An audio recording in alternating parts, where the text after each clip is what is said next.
என் பேர் ஹம்சவர்தினி. நான் PG final year MSc clinical psychology Alagappa யூனிவர்சிட்டியில் பண்ணிட்டு இருக்கேன்.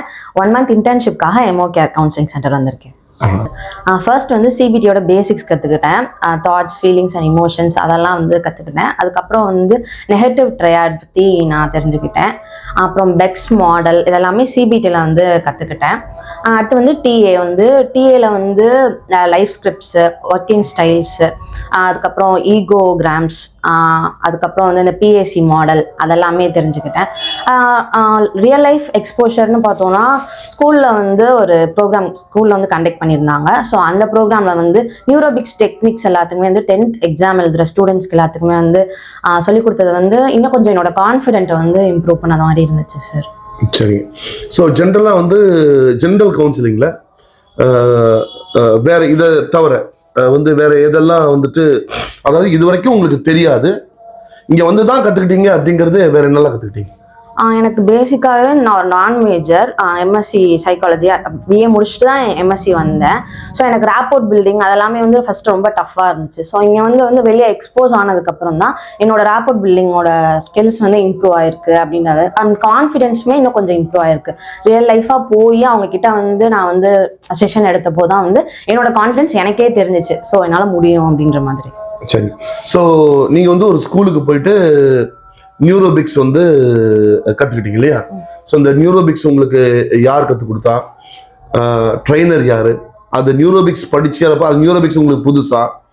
அந்த நியூரோபிக்ஸை நீங்கள் ஒரு ஸ்கூலில் சொல்லி கொடுத்த உடனே மாணவர்கள் அதுக்கு வந்து எப்படி ரெஸ்பாண்ட் பண்ணாங்க?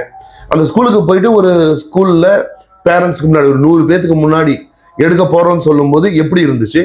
அதை எடுத்ததுக்கு அப்புறமா எப்படி இருந்துச்சு? ஃபர்ஸ்ட் வந்து ஸ்கூல் போகிறோம் அப்படின்னு சொன்னப்போ வந்து கொஞ்சம் நர்வஸாக இருந்துச்சு. இதுவரை நான் வந்து எந்த ஸ்கூல்லையுமே சின்ன வயசுலேருந்தே சரி நான் எந்த ஸ்கூல்லையுமே ஸ்டேஜ்லாம் ஏறி பெர்ஃபார்ம் எதுவுமே பண்ணதே கிடையாது. இதுதான் ஃபர்ஸ்ட் எக்ஸ்பீரியன்ஸ் எனக்கு ஸ்டேஜ் ஏறி ஒரு பெர்ஃபார்ம் பண்ணுறது. எனக்கு சொல்லிக் கொடுத்தது வந்து இங்கே இருக்க 2 கவுன்சிலர்ஸ், ரேஷ்மா மேம் அப்புறம் ஜெயப்ரியா மேம். இவங்க 2 பேர் வந்து நியூரோபிக்ஸ் பற்றி எனக்கு சொல்லிக் கொடுத்தாங்க. எனக்கு ஜென்ரலாக நியூரோபிக்ஸ்னா ஐடியாவே இல்லை சுத்தமாக அப்படின்னா என்ன அப்படின்றது கூட 2-3 நாளைக்கு முன்னாடி தான் எங்களுக்கு இந்த மாதிரி ஸ்கூல் போகிறோம் அப்படின்னு தெரிய வந்துச்சு. அவங்க தான் வந்து அந்த 2-3 நாளே வந்து டெக்னிக்ஸ் எப்படி பண்ணணும், எப்படி ஸ்டேஜில் பெர்ஃபார்ம் பண்ணணும், எப்படி உன்னோட கான்ஃபிடன்ஸ் லெவல் இம்ப்ரூவ் பண்ணணும் எல்லாமே சொல்லிக் கொடுத்தாங்க. அண்ட் சிவா சாருமே தான் சொல்லிக் கொடுத்தாங்க. இந்த எப்படி வந்து நீங்கள் பேசணும் ஒரு ஸ்டேஜில், எப்படி ஆடியன்ஸ் வந்து அட்ராக்ட் பண்ணணும் அப்படின்றத வந்து சார் தான் சொல்லி கொடுத்தாங்க. அண்ட் நாங்கள் போனப்போ ஃபர்ஸ்ட் ஸ்டார்ட் பண்ணுறப்போ தான் கொஞ்சம் பயமாக இருந்துச்சு. அண்ட் ஸ்டூடெண்ட்ஸுமே கொஞ்சம் எல்லா செஷன் முடிஞ்சதுக்கப்புறம் தான் லாஸ்ட்டாக நான் டெக்னிக்ஸ் சொல்லி கொடுத்தேன். ஸோ கொஞ்சம் ஃபன்னாக கொண்டு போயிடலாம் அப்படின்னு சொல்லிட்டு கொஞ்சம் ஜாலியாக போனது. முடிச்சதுக்கப்புறம் வந்து ரொம்ப நானே ஒரு மாதிரி ரிலாக்ஸ்டாக ஃபீல் பண்ணேன். ஸ்டூடெண்ட்ஸ் ஒரு மாதிரி நல்லா என்ஜாய் பண்ணாங்க.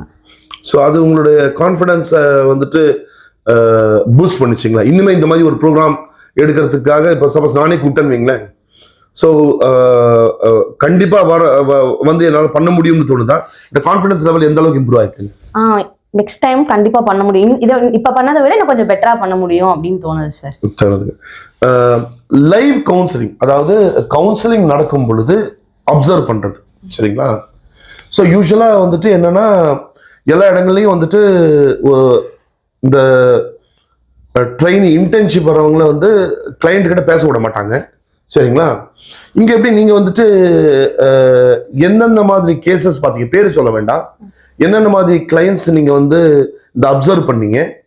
அதுல உங்களுக்கும் பேசுறதுக்கு வந்துட்டு ஒரு ஆப்பர்ச்சுனிட்டி கிடைச்சிச்சா?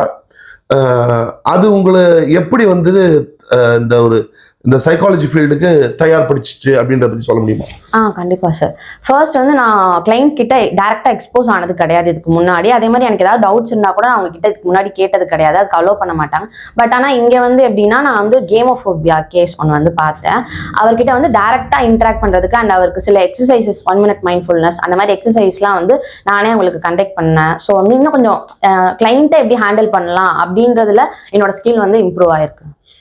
ஸோ அந்த இது ஒரு கிளைண்ட் பார்த்தீங்க, கேமோஃபோபியா ஒரு கிளைண்ட் பார்த்தீங்க. அது தவிர வேற ஏதாச்சும் கிளைண்ட் பார்த்தீங்களா? சூசைடல் ஐடியாஸோட ஒரு சார் வந்தாங்க சார். ஸோ அவருக்குமே இந்த 1 minute மைண்ட்ஃபுல்னஸ் அதுக்கப்புறம் சிபிடி எல்லாமே லைவாக கொடுக்கறத வந்து நான் அப்சர்வ் பண்ணேன் சார். அவங்க கிட்டேயுமே என்னோட கொஸ்டின்ஸ் கேட்கறதுக்கு சிவா சார் அலோவ் பண்ணாங்க. ஸோ நான் அவங்க கிட்டே சில கொஸ்டின்ஸ் கேட்டேன். ஸோ அந்த அந்த அந்த ப்ராசஸ் பண்ணி முடிச்ச உடனே இந்த 2 நாள் இதை பார்த்துருக்கீங்க.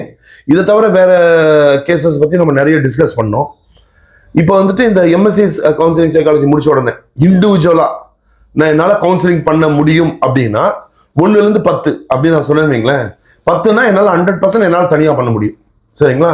ஸோ உங்களை நீங்க வந்து இந்த இந்த இன்டர்ன்ஷிப்புக்கு வர்றதுக்கு முன்னாடி 1-10, அதாவது ஒரு கவுன்சிலிங் தனியா நீங்க கொடுக்கணும் அப்படின்னா 1-10, இந்த இன்டர்ன்ஷிப் வரதுக்கு முன்னாடி எவ்வளவு உங்களுக்கு கொடுத்துருப்பீங்க? 5 தான் சார் கொடுத்துருப்பேன். ஏன்னா எனக்கு தெரபிஸே பெருசா அந்த அளவுக்கு தெரியாது. நான் அந்த அளவுக்கு தெரிஞ்சிடல, கான்செப்ட்ஸ் எதுவுமே எனக்கு தெரியாத மாதிரி தான் இருந்துச்சு. சும்மா ஜஸ்ட் படிச்ச எக்ஸாம் எழுதிட்டு அந்த மாதிரி தான் இருந்துச்சு. இங்க டைரக்டா பார்த்ததுக்கு அப்புறம் தான் எனக்கு இன்னும் கொஞ்சம் கான்ஃபிடென்ட் இருக்கு. சரி, இந்த தெரப்பி நம்ம பண்ணலாம். சரி, இப்போ வந்து 2 வருஷம் முடிச்சுட்டு இப்போ இன்னொரு 1 வருஷம் இன்னும் உங்களுக்கு படிப்பு முடியல. படிப்பு முடியறதுக்கு கொஞ்ச நாள் ஆகும். இன்னுமே நிறைய இடங்களுக்கு நீங்க இன்டர்ன்ஷிப்புக்கு போவீங்க. அப்போ வந்துட்டு இன்னும் கொஞ்சம் உங்களுடைய கான்ஃபிடன்ஸ் இன்னும் இன்க்ரீஸ் ஆகும். இது முடிச்ச உடனே சரிங்களா, என்னால் கவுன்சிலிங் தனியா ஒரு கம்பெனி நானே ஒன்று ஓப்பன் பண்ணி என்னால் பண்ண முடியும் அப்படின்னா 1-10 எவ்வளோ கொடுப்பீங்க? 9.5. 9.5 கொடுப்பீங்க. ரொம்ப நல்லது. ஸோ இங்கே வந்துட்டு உங்களுக்கு ரொம்ப யூனிக்காக இருந்த ஒரு இன்டர்ன்ஷிப் வரோம் அப்படின்னு சொல்லிட்டு வந்தீங்க. நீங்கள் எங்கே தங்குனீங்க? நீங்கள் தங்குன இடத்துலேருந்து அந்த நம்ம அந்த பந்தாட எவ்வளோ தூரம், இந்த அட்மாஸ்பியர், அதாவது நீங்கள் படித்த அந்த அட்மாஸ்பியர் எப்படி இருந்துச்சு? நான் வந்து வெளியூர்ல இருந்தா வந்து இங்க ஹாஸ்டல்ல ஸ்டே பண்ணி தான் படிச்சேன். இப்போ இங்க இன்டர்ன்ஷிப்பை அட்மாஸ்பியர்னா நான் வந்து ஒரு இங்க இருந்தோ வந்து ஒரு ஸ்டூடெண்டா நான் வந்து இங்க இருந்த மாதிரியே எனக்கு ஃபீலிங்கே இல்லை. ஜஸ்ட் இவங்களுக்குள்ள ஒரு ஃப்ரெண்ட்ஸா இல்லை இவங்களுக்குள்ள ஒர்க் பண்ற ஒருத்தர் மாதிரி தான் என்னை வந்து பாத்துக்கிட்டாங்க இவங்க எல்லாருமே. அண்ட் புதுசா எக்ஸ்பீரியன்ஸ் இருந்துச்சு. இதுக்கு முன்னாடி இன்டர்ன்ஷிப் நிறைய இடத்துல பண்ணியிருக்கேன், பட் அங்கே எதுவுமே கிடைக்காத ஒரு புது எக்ஸ்போஷர் இங்கே இருந்துச்சு. ரொம்ப தூரம் தாண்டி வந்திருக்கும், அந்த ஃபீலிங்கே இல்லை. Like they are treating me as a family, அந்த மாதிரி இருந்துச்சு. சரி, நம்ம வந்துட்டு ஒரு படத்துக்கு போனோம், ஒரு சினிமாவுக்கு போனோம். அந்த சினிமாவுக்கு போகும்போது ஆக்சுவலாக என்ன சொல்லி கூட்டு போனோம் அப்படின்னா வந்து இதை வந்து நீங்கள் வந்து நம்ம படித்த தெரப்பியோட வந்துட்டு என்ன பண்ணணும், அதை பொருத்தி பார்க்கணும் அப்படின்னு சொன்னேன். ஸோ நீங்கள் என்ன படத்தை பார்த்தீங்க? அந்த படத்துல இருந்து நீங்க படிச்ச விஷயங்கள்ல எதெல்லாம் வந்து உங்களால பொருத்தி பார்க்க முடிச்சு? நாங்க டிராகன் மூவிக்கு போனோம். அதுல வந்து இந்த டிஏ கான்செப்ட்ஸ் எல்லாமே நிறைய ரிலேட் பண்ண முடிஞ்சிச்சு. அந்த பிஏசியில வந்து பேரண்ட் ஃபர்ஸ்ட் வந்து அந்த கிரிட்டிக்கல் பேரண்டா சில பேர் இருந்தது. அண்ட் பிரதீப் சாரோட அந்த கேரக்டர் வந்து ஃபர்ஸ்ட் ரிபலியஸ் சைல்டா இருந்துட்டு அதுக்கப்புறம் வந்து அடல்ட்டா மாறுறது, அதுல நிறைய கான்செப்ட்ஸ் இருந்துச்சு. அந்த குட்டி டிராகன் ஒரு கேரக்டர் வந்தாரு. ஸோ அவர் வந்து முதல்ல இருந்தே ஃப்ரீ சைல்டாவே இருக்கிற மாதிரியே இருந்துட்டு லாஸ்ட்ல வந்து ஒரு அடல்ட்டா வந்து ஒரு பிரதீப்னால மாறுறது, அந்த மாதிரி கான்செப்ட்லாம். ஸோ அது வந்து யூஸ்ஃபுல்லா இருந்துச்சுங்களா? யூஸ்ஃபுல்லா இருந்துச்சு. யூஸ்ஃபுல் பிளஸ் ஃபன்னா இருந்துச்சா இல்ல யூஸ்ஃபுல்லா மட்டும் இருந்துச்சுங்களா? இல்ல, யூஸ்ஃபுல் பிளஸ் ஃபன்னா இருந்துச்சு. ஃபன்னா இருந்துச்சுங்க. ஸோ இங்க வந்து 2 ஃபீமேல் சைக்காலஜிஸ்ட் வந்தாங்க. ஒன்னு வந்து ரேஷ்மா, இன்னொன்னு வந்து ஜெயபிரியா. இவங்க வந்து உங்களுக்கு எந்த அளவுக்கு வந்துட்டு உங்க ஜர்னில, இந்த 1 month ஜர்னில வந்து சப்போர்ட் பண்ணாங்க? ஃபுல்லாவே அவங்க தான் இருக்காங்க. பிகாஸ் நான் ஹாஸ்டல்லே அவங்க கூட தான் ஸ்டே பண்ணியிருக்கனால என்னை வந்து தனியா ஃபீல் பண்ண விட்டுறக்கூடாதுன்றதுக்காக இந்நேரமே என்ன பண்ற அப்படின்ற மாதிரி அட்டென்ஷன் கொடுத்துட்டே இருந்தாங்க. அண்ட் நான் கம்ஃபர்டபுளா தான் இருக்கேனா அப்படின்றதையும் பார்த்துட்டாங்க. அது ஸ்டடி ரிலேட்டடா வந்து நிறையாவே அவங்க கிட்ட இருந்து நாங்கள் கத்துக்கிட்டோம். லைக் நியூரோபிக்ஸா இருக்கட்டும், இங்க இருக்க கேஸ் ஹிஸ்டரிஸ்ல எங்களுக்கு என்ன டவுட் இருந்தாலுமே சரி அவங்க கிட்ட டக்குன்னு ஹாஸ்டல்ல இருக்கனால கேட்டு தெரிஞ்சுக்கிட்டது. அண்ட் நிறைய ஃபன்னாவும் என்ஜாய் பண்ணும். லைஃப் டைமுக்கு ஒரு நல்ல மெமரிஸ் இங்க இருந்தது. சரி, தேங்க்யூ வெரி மச். அம்சவர்தினி, உங்களை பத்தி ஒரு நாங்க அப்சர்வ் பண்ணது சரிங்களா, இப்போ வந்துட்டு ஒரு அந்த மேடையில நீங்க போய் நின்று கிளாஸ் எடுத்தப்போ சரிங்களா, எனக்கு வந்து எப்படி தெரிஞ்சு அப்படின்னா வந்துட்டு ஒரு சீசன்டு ட்ரெயினர், நல்லா ஒரு 10 வருஷம் 15 வருஷம் எக்ஸ்பீரியன்ஸ் ஆகி வந்து ஒரு மேடையில போயிட்டு ஒருத்தர் வந்து எப்படி கண்டக்ட் பண்ணுவார் ஒரு ட்ரைனிங், அப்படிதான் எனக்கு நீங்க வந்து தெரிஞ்சீங்க. ஏன்னா அந்த அளவுக்கு ஒரு ஃப்ளூயன்சி இருந்துச்சு உங்ககிட்ட. இம்மீடியட்டா வந்து, அதாவது நீங்க கவுன்சிலிங்ல ஒருத்தர்கிட்ட வந்து ஒரு ரேப்போ கிரியேட் பண்றதுன்றது கொஞ்சம் ஈஸியான விஷயம். ஆனா ஒரு 100 பேர் உட்கார்ந்துட்டு இருக்காங்க, அவங்க கிட்ட ஃபிராக்ஷன் ஆஃப் த செகண்ட்ல ஒரு ரேப்போ கிரியேட் பண்றது அது ரொம்ப கஷ்டங்க. அதை ஆக்சுவலா அன்னைக்கு நீங்க பண்ணீங்க. உள்ள வந்தோடனே வந்து 2 கேள்விகளை கேட்டீங்க.